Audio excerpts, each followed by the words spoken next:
Health. నేను మీ doctor Subrahmanyam, MD Ayurveda, Sri Gayatri Adi multi speciality centre, Vijayawada.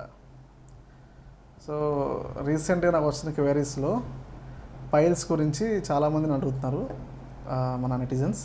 So దాంట్లో ఏంటంటే మేజర్గా పైల్స్ అనేది మనకి piles, fistula, fissure. So actually అన్నీ కూడా మనకి యానోరెక్టల్ డిజార్డర్స్ అంటాం, గుద సంబంధించిన రోగాలు వీటికి. సో ఆయుర్వేదంలో వీటి గురించి చాలా డీటెయిల్డ్గా ప్లస్ చాలా అంటే డీటెయిల్గా వాటి డిస్క్రైబ్ చేయబడింది. సో మన దాంట్లో మెడికల్ ఆస్పెక్ట్స్ అంటే మందుల ద్వారా ఎలా మేనేజ్ చేయగలం, సర్జికల్ ఎలా మేనేజ్ చేయగలం, సో వాటి వాడాల్సిన మందులు, వాటి చేసుకున్న డైటరీ హ్యాబిట్స్ ఇవన్నీ కూడా మనకు ఆయుర్వేదం చాలా క్లియర్గా మెన్షన్ చేశారు. మన చరకుడు కానీ, సుశ్రుతి కానీ, వాగ్భట కానీ, మన బృహత్రై, లఘుత్రై, సో మనకి తర్వాత వచ్చే రీసెంట్గా మాధవనిదానం, ఇలాంటిలో చాలా మనకి డీటెయిల్గా వాటి గురించి ఎక్స్ప్లెయిన్ చేయబడింది.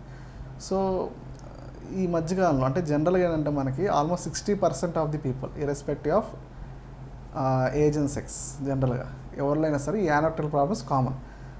ఈ యానోరెక్టల్ ప్రాబ్లమ్స్ పైల్స్ అనేది అత్యంత కామన్. అది పైల్స్ అంటే ఏం లేదండి, మనకి జనరల్గా మన గుద మార్గం ద్వారా వచ్చే రక్తనాళాలు అంటే చెడు రక్తనాళాలు స్ట్రెయిన్ గురవడం వల్ల ఉబ్బుతాయి. సో ఆ వెయిన్స్లో వచ్చే స్వెల్లింగ్ని దాన్ని మనం పైల్స్ అంటాం అన్నమాట. సో జనరల్ వ్యారికోసిటీ అంటాం, మన కాళ్ళలో చూస్తాం వ్యారికోజ్ వెయిన్స్ అని అంటుంటాం. సో ఆ టైప్ ఆఫ్ వ్యారికోసిటీ హెమరాయిడ్ ఫ్లెక్సెస్లో వస్తాయి.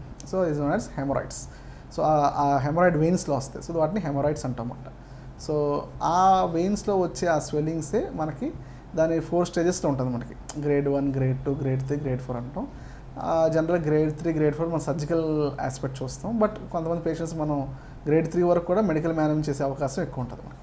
సో ఎవరికైతే ఈ ప్రాబ్లం వచ్చి ఎక్కువ ముక్కుతారు అంటే కాన్స్టిపేషన్, మేజర్ రీజన్ కాన్స్టిపేషన్, అది మలబద్ధకం అంటాం. సో ఈ మలబద్ధకం వల్ల తర్వాత జనరల్గా కొంచెం ప్రెగ్నెంట్ ఉమెన్స్, తర్వాత ఓల్డ్ ఏజ్ పీపుల్, తర్వాత కొంచెం పార్కిన్సన్స్ డిసీజ్ అంటాం. అంటే ఓల్డ్ ఏజ్ పీపుల్లో మన బ్రెయిన్ వచ్చే డిజీజ్లో పార్కిన్సన్ డిసీజ్ అంటాం. దీంట్లో పేగులు తగ్గడం వల్ల సో కాన్స్టిపేషన్ క్రియేట్ వాళ్ళందరికీ ఇలాంటి పీపుల్ కొంతమందికి దే కెన్ డెవలప్ హెమరాయిడ్స్ అన్నమాట. సో దీనికి ఏంటంటే మనకి జనరల్గా మనకి బెస్ట్ లైన్ ఏంటంటే ఆయుర్వేదిక్లో కాంకైన వాటిని ఇస్తాం మనం. సో మనకి ఇంకా మీకు సింపుల్గా చెప్పంటే మన కంద అయితే ఏముంటుందో కంద దీనికి మంచి విరుగుడు. సో కందతో మనం చేసే ప్రయోగాలు కానీ లైక్ యోగాలు కానీ లేదంటే దాన్ని డైటరీగా వాడే విధానం కానీ చేస్తే మనకి మొలలకి డెఫినెట్గా మంచి ఉపయోగకారిగా ఉంటుంది. పేషెంట్ కూడా మంచి రికవరీ ఆస్పెక్ట్ బాగుంటుంది అన్నమాట. సో జనరల్గా ట్రీట్మెంట్ మొడాలిటీ వచ్చేసరికి మన ఆయుర్వేదిక్ పాయింట్ ఆఫ్ వ్యూలో మన పేషెంట్ యొక్క కండిషన్ బట్టి మన ట్రీట్మెంట్ మారుతుంటుంది. పైల్స్లో సపోజ్ పైల్స్ జనరల్గా మనకు వచ్చే మేజర్ సిమ్టమ్స్ అంటే లక్షణాలు, 1 వాపు, 2 నొప్పి, రక్తం కారడం, ఈ అనేది మేజర్ సమస్య అన్నమాట.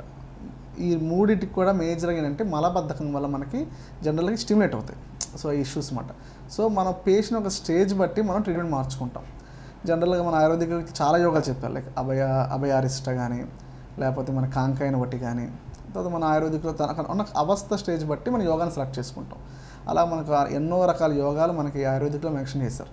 బట్ మన కామన్గా అందరూ ఆయుర్వేద డాక్టర్ జనరల్గా ప్రిస్క్రైబ్ చేసేది ఈ మన కాంకైన వాటి లాంటిది, లేకపోతే మన కాంబినేషన్స్, మన బ్రాండ్స్ ఉన్నాయి, పైలెక్స్ అని చెప్పి. సో అలా మనకి కొన్ని కంపెనీస్ కొన్ని బ్రాండ్స్ క్రియేట్ చేసి, బట్ జనరల్ అంటే అభయారిష్టను కాంకైన వాటి కామన్గా వాడే యోగాలు అన్నమాట. ఈ కాకుండా మనం ఇంకేం చేయొచ్చు అంటే సిస్బాత్ అంటాం. జనరల్గా మనకి అంటే ఇరిటేషన్ వల్ల మాటికి మనకి ఆ యానల్ స్ఫింక్టర్ హార్డ్ అయిపోతుంటుంది. సో అది స్పాజంలోకి వెళ్ళడం వల్ల మనకి పేషెంట్కి నొప్పి అనే బాధ చాలా ఇబ్బంది ఉంటుంది.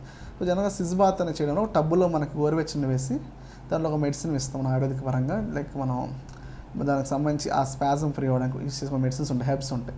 ఆ యూజ్ చేసి మనం దాంట్లో పేషెంట్ని కాస్త మనం రెగ్యులర్ కూర్చోబెట్టి ఆ సోక్ చేయడం వల్ల ఏదంటే ఆ యానల్ స్ఫింక్టర్ రిలాక్స్ అయ్యి తనకు ఆ పెయిన్ తర్వాత స్వెల్లింగ్ తగ్గే అవకాశం ఉంటుంది. తనకి ఈజీగా మోషన్ కూడా ఒకసారి పాస్ అంటే జనరల్గా ఫ్రీగా పాస్ అవ్వడానికి వితౌట్ ఎనీ పెయిన్ ఉంటుంది అన్నమాట. వీటితో పాటు ఇంకా మన ఆయుర్వేదిక పరంగా మనం పిచ్చు అని పెడతాం. తర్వాత మనం క్రీమ్స్ ఉంటాయి, ఇస్తాం, ఎక్స్టర్నల్ క్రీమ్స్ ఇస్తాం అప్లై చేసుకోవడం కోసం ఆయుర్వేద పరంగా. సో ఇవన్నీ కూడా చేయడం వల్ల పేషెంట్కి have a good recovery. Thanks for watching ill health. నేను మీ doctor Subrahmanyam, MD Ayurveda, Sri Gayatri Adi multi speciality, Vijayawada. Like and subscribe Eagle Health and Beauty.